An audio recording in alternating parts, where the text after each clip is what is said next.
সিরাজগঞ্জের উল্লাপাড়ায় এবার সরিষার বাম্পার ফলন হয়েছে। কৃষকরা বলছেন আবহাওয়া অনুকূল থাকায় ও চাষাবাদের পরিধি বাড়ায় এই বছর সরিষার ফলন ভালো।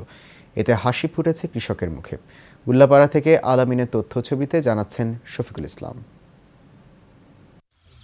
কেউ ক্ষেত থেকে সরিষা তুলছেন, আবার ব্যস্ত মাড়াইয়ের কাজে। সিরাজগঞ্জের উল্লাপাড়ায় এবার সরিষার ফলন ভালো হওয়ায় এমন ব্যস্ততা কৃষকদের। কৃষকরা বলছেন অল্প শ্রম আর স্বল্প খরচে সরিষা চাষে মুনাফা বেশি হওয়ায় উপজেলায় দিনে দিনেই বেড়েছে আবাদ। আবহাওয়া অনুকূল থাকায় এবার ফলনও হয়েছে বেশ। এবার আবহাওয়াটা ছিল ভালো, কুয়াশা ছিল না, তদ্রূপ পচনের সংখ্যা নাই।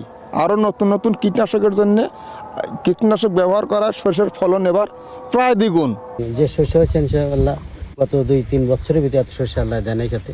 উৎপাদন ভালো হলেও ন্যায্য দাম পাওয়া নিয়ে শঙ্কায় কৃষকরা।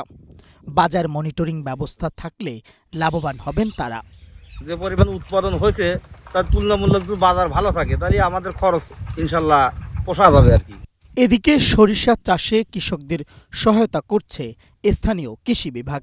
আমরা কৃষি প্রণোদনা কর্মসূচির আওতায় প্রায় 15,000 কৃষককে বীজ এবং সারের সহায়তা দিয়েছিলাম।